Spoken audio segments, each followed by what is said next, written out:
الله رب البرايا أستغفر الله من الخطايا أستغفر الله رب البرايا أستغفر الله من الخطايا ربي زدني علما نافعا ووفقني عملا صالحا ويهب لي رزقا حلالا وتب علينا توبة نصوحا وتب علينا توبة نصوحا. السلام عليكم ورحمة الله وبركاته. بسم الله الرحمن الرحيم. الحمد لله رب المشرقين ورب المغربين، والصلاة والسلام على سيدنا محمد أبي القاسم الأمين جد الحسنين وعلى آله وأصحابه من قد نال سعادة الدارين، وعلينا معهم برحمتك يا أرحم الراحمين. Alhamdulillah wa syukrulillah. Senantiasa kita ucapkan puja puji syukur kita kehadirat Allah Subhanahu wa ta'ala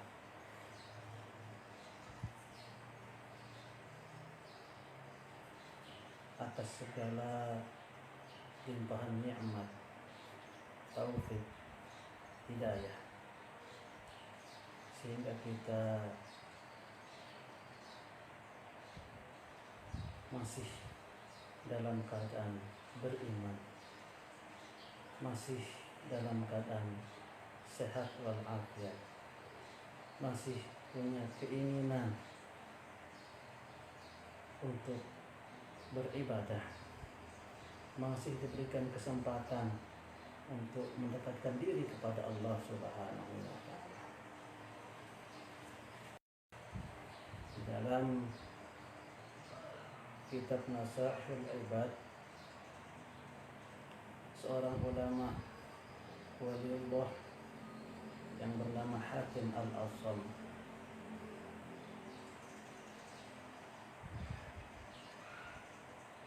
berkata, "Ma min sabahin illa wa yaqulu syaitanu li ma ta'kulu wa ma talbasu wa aina taskunu." Syekh Hatim Al-Asam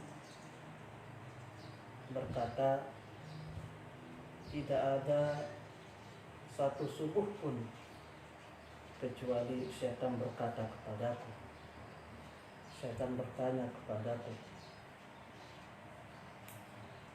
ma ta'kul, apa yang kamu makan, wa ma talbasu, apa yang kamu pakai, kamu pergunakan, wa aina taskunu, di mana kamu tinggal.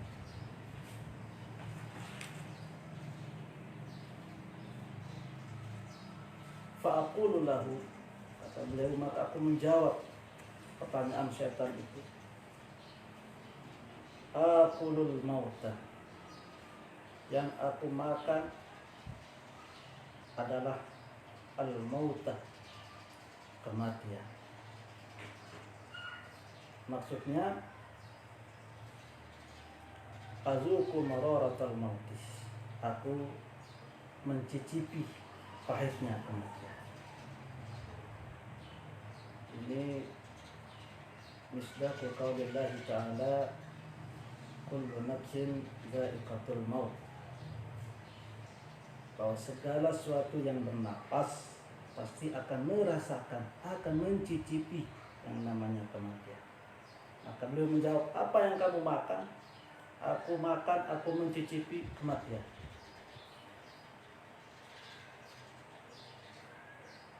Wa albasul kafan, dan yang aku pakai adalah kain kafan. Wa askunul qabra, dan yang aku tinggali, tempat tinggalku adalah kubur. Payah rubuh, maka kaburlah syaitan. Aku merasakan kematian, aku menggunakan kain kafan, dan aku tinggal dalam kubur. Mendengar jawaban daripada Syekh Hatim Al-Asam, syaitan kabur. Mengapa? Dia tidak tahu godaan wahdahu dengan marahnya. Tidak bisa digoda. Kalau orang sudah ingat mati, yang aku makan, aku rasakan adalah kematian, yang aku pakai adalah kain kafan, aku tinggal dalam kubur, tidak bisa lagi digoda. Makanya kita diperintahkan untuk banyak-banyak mengingat mati. Salah satunya adalah sebagai rem kita dari perbuatan yang tidak terpuji.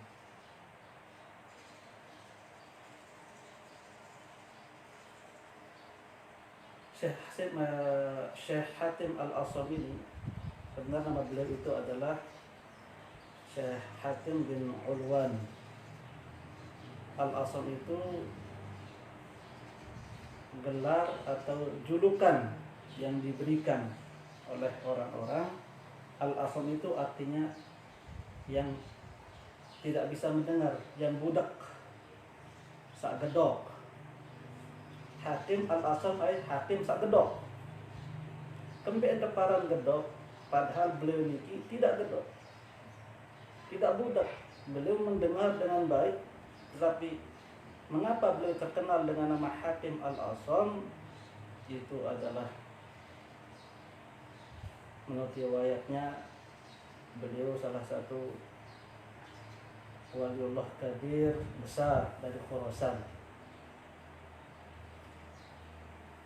Beliau dikatakan Al-Asam untuk menjaga kehormatan seseorang perempuan. Kisahnya adalah suatu ketika ada seorang perempuan yang mendatangi beliau untuk bertanya suatu masalah agama. Namun sialnya, ketika beliau, perempuan itu sedang duduk di hadapan Syekh untuk bertanya, tiba-tiba keluar sesuatu, keluar kentutnya, tidak sengaja keluar suara, tidak disengaja beliau. Maka alangkah malunya perempuan ini. Dijulun Syekh sak sangat simpelila, kemudian sugul suara entut lila kata beak benangmu. Maka beliau Syekh Hatim pura-pura tidak mendengar. Beliau pura-pura budak, pura-pura gedok. Tapi bahasa, oh ina papetang sekedip, lamun ngeraos belian suara, sengan tiang niki pendengar kurang bagus. Bahasa. Iya, kurang pendengar. Sila rapetan mau belian suara, padahal beliau tidak Beliau mendengar, tetapi bagaimana beliau menjaga kehormatan orang lain.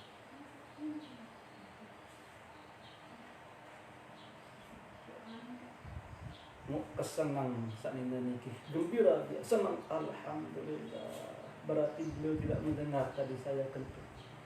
Beliau tidak tahu saya kentut.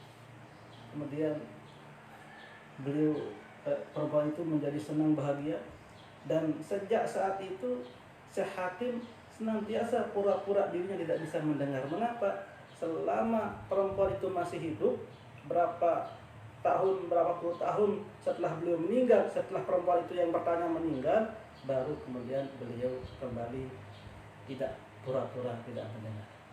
Mengapa? Karena beliau berpikir, lamun setelah itu beliau kemudian normal, jangan-jangan beliau mengatakan, perempuan itu mengatakan, oh ternyata sengaja untuk mendengar.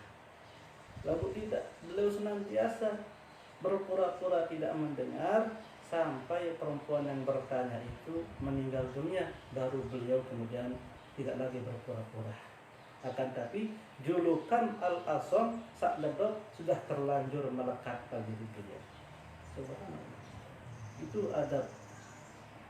Itu adab yang dicontohkan para ulama, para aulia, bagaimana kita menjaga kehormatan orang lain. Coba kalau kita arak dari sembahyang tarawih misalnya dari imam di masjid,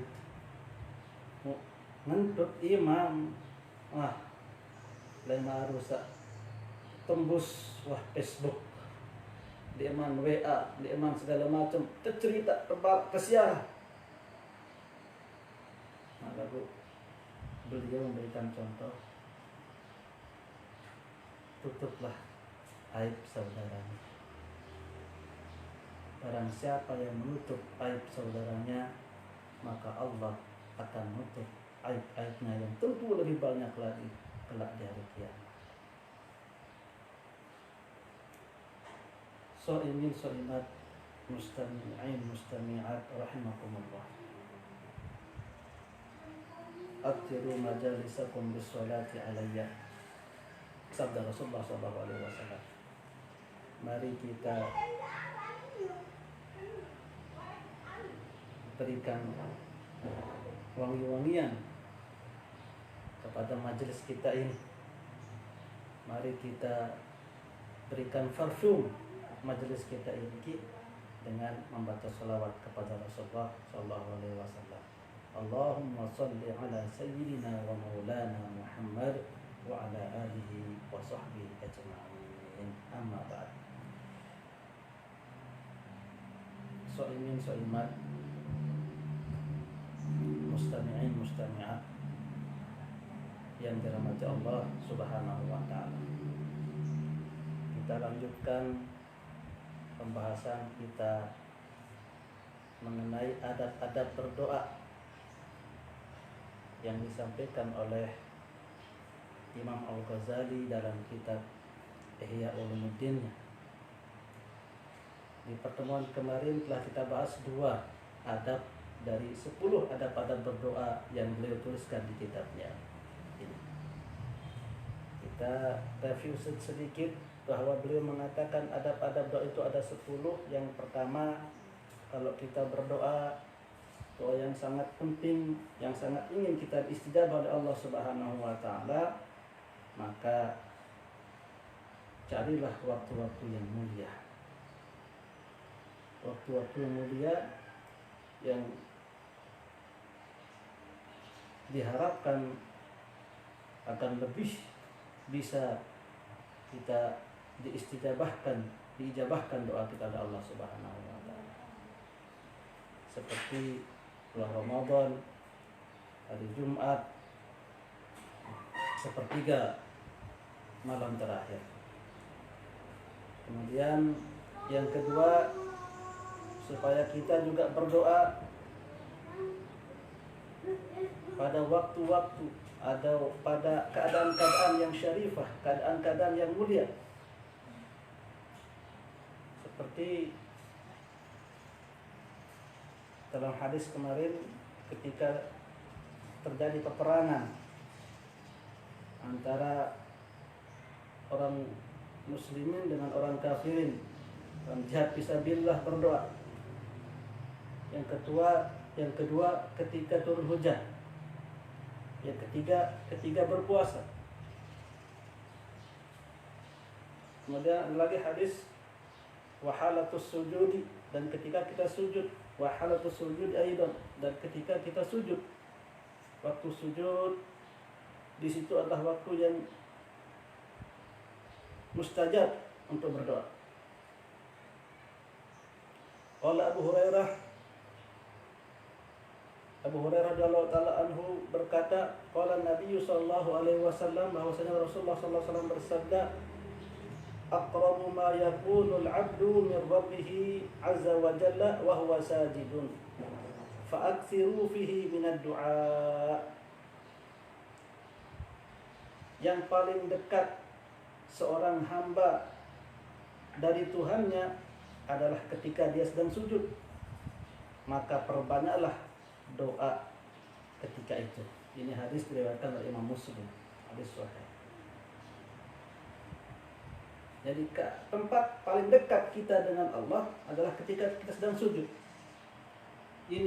Hadis ini pun menjadi bukti bahwasanya kita tidak bisa mengartikan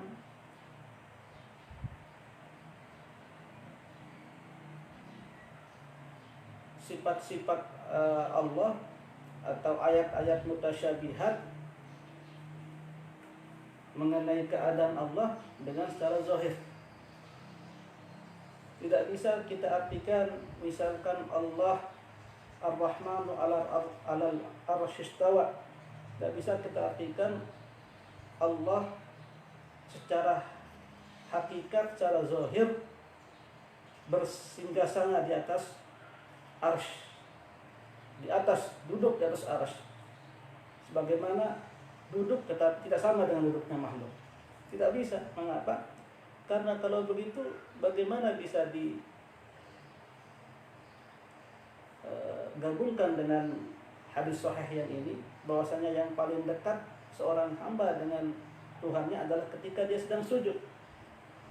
Seharusnya kalau memang secara makna zahir, tentu ketika kita berdiri lebih dekat di atas, kita sedang sujud. Akan tetapi makanya sepakat Ahlus Sunnah wal Jamaah mengatakan bahwasanya setiap ayat atau hadis yang membahas mengenai zat Allah Subhanahu wa taala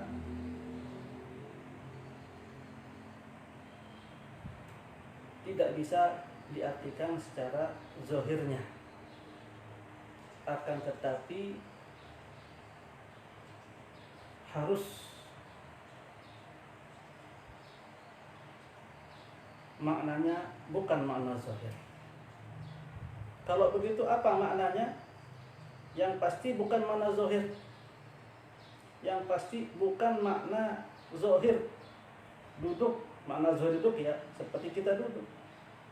Bagaimana kalau Allah dikatakan Allah duduk? Maka yang pasti bukan makna zahir. Lalu apa? Lantas apa kalau memang bukan makna zahir, bukan makna yang dekat? Maka terjadi dua perbedaan pendapat. Ulama salaf mengatakan maknanya kita serahkan kepada Allah Subhanahu wa taala. Itu namanya tafwid. Bukan makna zahir, apa? Serahkan kepada Allah taala.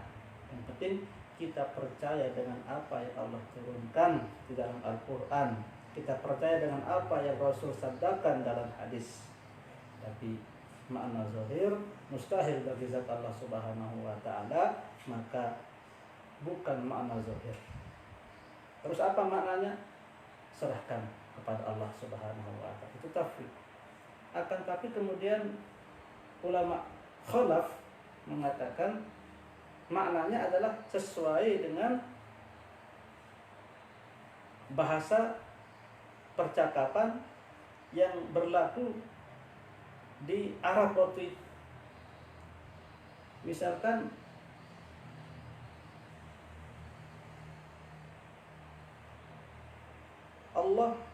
duduk bersemayam di arasy.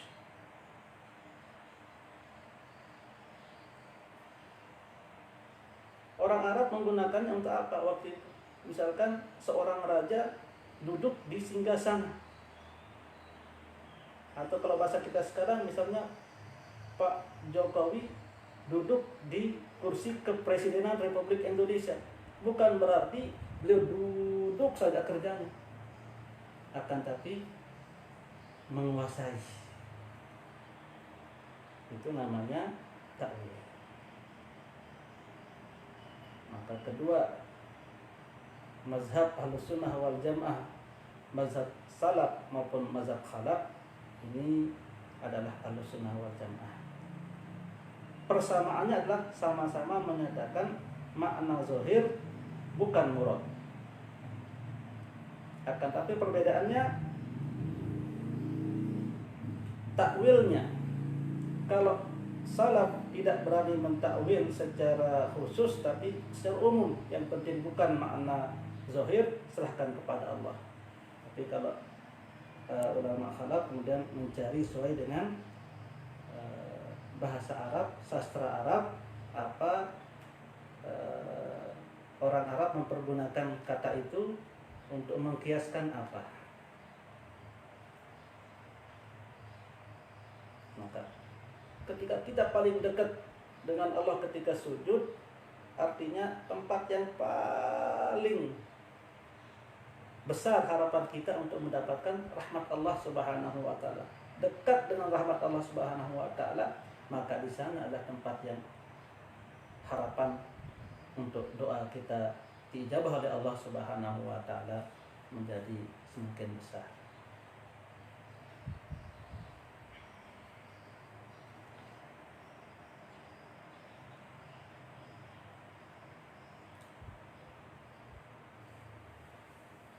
As-salisu, adab yang ketiga, ayyad'uwa mustaqbilal qiblati wa yarfa'u yadayhi bihaitsu yura bayadu ibtihi. Yang ketiga, adab doa, kata beliau Syekh Imam Al-Ghazali, ayyad'uwa, bahwasanya seorang yang berdoa itu melakukan doa mustaqbilal qiblati, menghadap kiblat, wa yarfa'u yadayhi, seraya mengangkat tangannya, bihaitsu yura bayadu ibtaihi, dengan sekira-kira sampai kelihatan putih ketiaknya, sampai kelihatan ketiaknya, angkat tangan.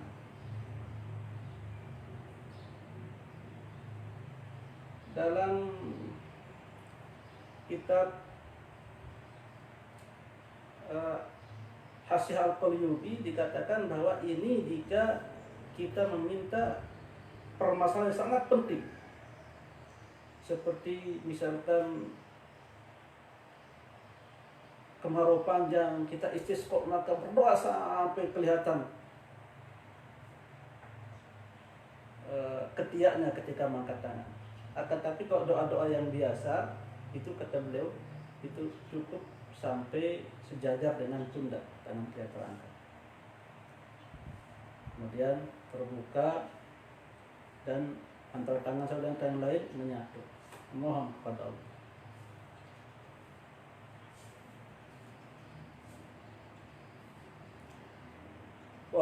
Warawa Jabir bin Abdullah, meriwayatkan oleh sahabat Jabir bin Abdullah, anna Rasulullah sallallahu alaihi wa alihi wasallam, bahwasanya Rasulullah sallallahu alaihi wasallam atal mauqifa bi Arafata wastaqbala al-qiblata wa lam yazal yad'u hatta gharabat asy-syams. Bahwasanya Rasulullah sallallahu alaihi wasallam ketika wukuf di Arafah, beliau menghadap kiblat dan tetap melaksanakan doa sampai matahari terbenam. Jadi sahihnya adalah menghadap kiblatnya. Kemudian waqala Salman radhiyallahu ta'ala anhu, qala Rasulullah sallallahu alaihi wa alihi wasallam, inna rabbakum hayyun karimun yastahyi min abidihi iza rafa'u aydiyahum ilaihi an yaruddaha sifra. Beliau berkata bahwasanya Tuhan kalian itu maha pemalu, karimun, dan juga maha dermawan. Yastahyi, dia akan malu dari hamba-hambanya, iza rafa'u aydiyahum, jika mereka mengangkat tangan berdoa kepadanya, ayyuraddaha sifra, untuk menolaknya atau malu untuk tidak memberikan apa-apa. Sifra itu nol, kosong. Malu pada hamba-hambanya, mereka minta kemudian mereka kembali dalam keadaan tidak membawa apa-apa, kosong. Malu artinya syahidnya adalah idza rafa'u aydiyahum, mengangkat tangan untuk berdoa. Mengangkat tangan untuk berdoa.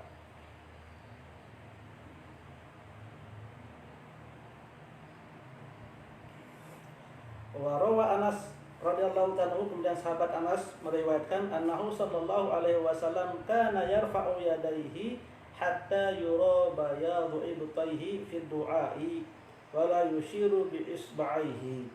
Bahwasanya Rasulullah sallallahu alaihi wasallam mengangkat kedua tangannya ketika berdoa sampai kelihatan putih ketiak beliau dan tidak memberikan isyarat dengan kedua jari-jarinya. Ini ketika kita berdoa di luar sholat. Kalau dalam sholat tidak perlu kalau di dalam sholat selain di kunut tidak mengangkat tangannya, tapi ketika kunut tetap mengangkat tangannya. Bahkan ketika kunut nazilah Rasulullah mengangkat sampai kelihatan bayad ibtaihi, yang putih dari ketiak beliau. Menghadap kiblat itu bagi yang bukan imam. Kalau imam berdoa itu setelah sholat kemudian berdoa, imam setelah sholat berdoanya ada dua pendapat: menghadap makmumnya kemudian berdoa diamini oleh makmum, atau dia menghadap ke kanan, makmum ada di sebelah kanan, kiblat sebelah kiri, untuk berdoa diamini oleh makmum. Summa yang bagi ayam sahabihima wajhahu fi akhir doa. Kemudian seyogianya seharusnya setelah berdoa, satu adab juga, kemudian mengusap wajahnya setelah selesai berdoa. Wa qala Umar radhiyallahu anhu, Sayyidina Umar radhiyallahu anhu berkata, kana Rasulullah sallallahu alaihi wasallam idza madda yadayhi fi du'a lam yaruddahuma hatta yamsaha bihima wajhah. Bahwasanya Rasulullah sallallahu alaihi wasallam apabila beliau berdoa, mengadakan tangan untuk berdoa, tidak menurunkan tangan beliau sampai beliau mengusap wajah beliau.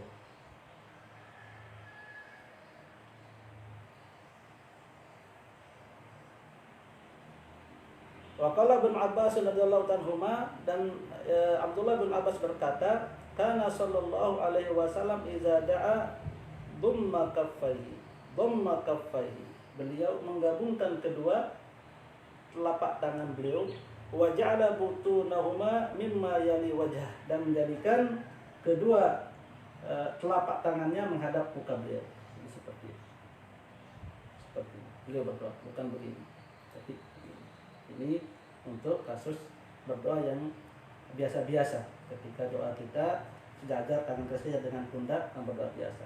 Tapi kalau doa yang dihajatkan untuk yang penting seperti doa istisqa, seperti doa qunut nazilah, maka angkat dengan tinggi supaya kelihatan kedua putih dari ketiaknya.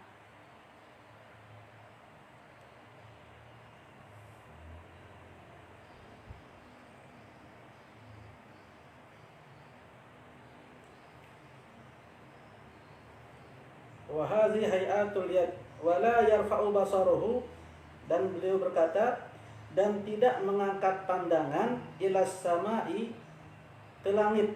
Jadi kita berdoa tidak menolak ke langit. Qala sallallahu alaihi wasallam, karena Rasulullah sallallahu alaihi wasallam bersabda, la yantahiyanna aqwamun an rafi absarihim ila samai inda du'ai aw la takhtifanna absarahum.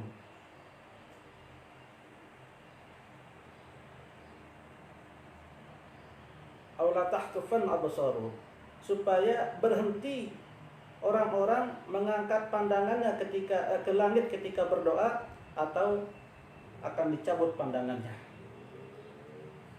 Ini hadis riwayat dikeluarkan oleh Imam Muslim dari Abu Hurairah. Imam Muslim berkata, inda du'ai fis shalah, ini larangan untuk mengangkat pandangan adalah ketika kita berdoa di sholat. Sholat berdoa jangan menghadap ke langit. Tapi kalau di luar sholat, dalam kitab yang lain seperti di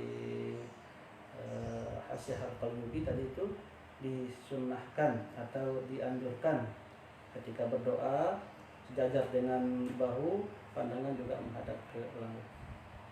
Menghadap ke langit melihat, mengharapkan rahmat turun, ijabah turun. Jadi hadis ini kata Imam Muslim, inda du'ai fi shalah, kalau kita berdoa dalam salat. Ar-rabi'u, yang keempat, khafdus sauti bainal mukhafatati wal jahri. Berdoa itu jangan terlalu keras suaranya. Khafdus sauti, rendahkan suara. Bainal mukhafatati, tapi jangan terlalu kecil sehingga kita tidak mendengar apa yang kita minta. Wal jahr, dan juga jangan terlalu angkat suaranya terlalu besar. Lima ruwiya anna Abu Musa al-Asy'ari, karena apa yang diriwayatkan bahwasanya Abu Musa al-Asy'ari qala, berkata pada nama Rasulullah sallallahu alaihi wasallam, falamma danawna minal Madinah, kami telah kembali bersama Rasulullah sallallahu alaihi wasallam, maka tatkala kami dekat dengan kota Madinah, kabbara, Rasulullah bertakbir, wa kabbaron nasu, maka orang-orang ikut bertakbir, wa rafa'u aswatahum, dan mereka mengangkat suaranya besar, mereka bertakbir. Faqala Nabi sallallahu alaihi wasallam, maka Rasulullah sallallahu alaihi wasallam bersabda, ya ayuhan nas, wahai manusia, innal ladzi tad'una laisa bi'asam, sungguhnya zat yang kalian berdoa kepadanya bukanlah tidak mendengar, bukan budak, wala ghaib, tidak pula ghaib.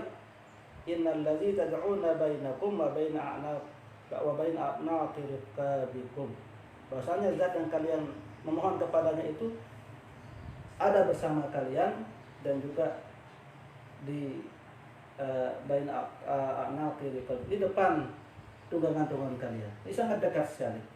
Jadi tidak perlu kita berdoa mengangkat suara, tapi juga dengan terlalu kecil suara. Ini adabnya.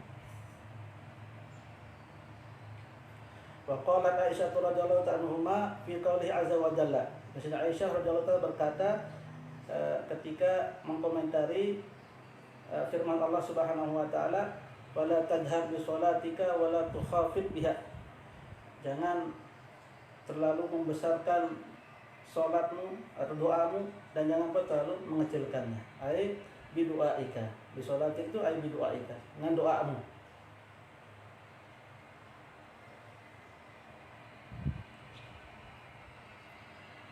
Waqad asnallahu azza wa jalla ala nabihi Zakaria, sungguh Allah telah memuji nabinya Nabi Zakaria, hina qala, ketika Allah berfirman, iznada rabbahu nidaan khafiyah, ketika Nabi Zakaria itu memohon, memanggil, berdoa kepada Tuhannya dengan nidaan khafiyah, dengan panggilan yang kecil, tidak jelas, tidak terlalu keras, tapi suaranya kecil. Ud'u, wa qala azza wa jalla, Allah juga berfirman, ud'u rabbakum tadarruan wa khufyatan, Jadi berdoanya tidak usah terlalu keras. Makanya sholawat itu masuk doa juga, kecuali kalau keadaan misalkan hal-hal yang memang disyaratkan kita untuk mengangkat suara, seperti ketika takbir untuk Idul Fitri, azan, atau takbir untuk memberi semangat. Makanya kalau tarawih pun ketika bersolawat antara sholat yang satu dengan sholat lain tidak usah terlalu besar suaranya, tidak usah terlalu besar suaranya sampai-sampai tidak dipahami apa yang diucapkannya. Akan tapi jika mengatakan mengapa kamu besar suaramu bersolawat, untuk menghilangkan kantuk, ya boleh, akan tapi jangan terlalu besar, jangan terlalu besarkan suara. Al-khamisu, yang kelima, kata beliau, alla yatakallaf as-saj'a fi du'ai, jangan membebani diri bersajak dalam berdoa. Ini bahasa Arab, hanya mereka berdoa dengan sajak. Kalau akhirnya hamzah, maka semuanya dia berusaha mencari kata-kata yang akhirnya hamzah, sehingga esensi doanya dia lupakan. Yang dia ingat adalah bagaimana merangkai kalimat supaya indah bersajak. Makanya tidak perlu, kalau berdoa biasa-biasa saja. Ini kalau bahasa Arab, kalau bahasa kita juga begitu juga, biasa-biasa saja. Allah kajinunas, tanpa mohon, biasa-biasa saja. Tidak perlu merangkai kata-kata yang indah atau membebani diri, kecuali kalau itu sudah tidak terbebani, sudah keluar dengan sendirinya, tidak mengapa. Tapi membebani diri mencari, sehingga esensi doa yang dia pohon itu apa, dia tidak terlalu pikirkan. Yang dia pikirlah bagaimana susunan kalimat doa itu indah, bersajak, supaya kelihatan baik, terdengar indah. Sehingga adab doa itu tidak perlu seperti itu.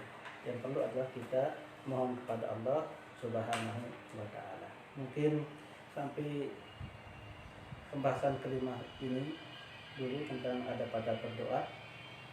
Insya Allah jika ada kesempatan kesehatan, kita akan sambung di pertemuan berikutnya. Subhanakallahumma bihamdika asyhadu an la ilaha illa anta astaghfiruka wa atubu ilaik. Wallahul muwaffiq ila aqwamit thariq. Wassalamu alaikum warahmatullahi wabarakatuh.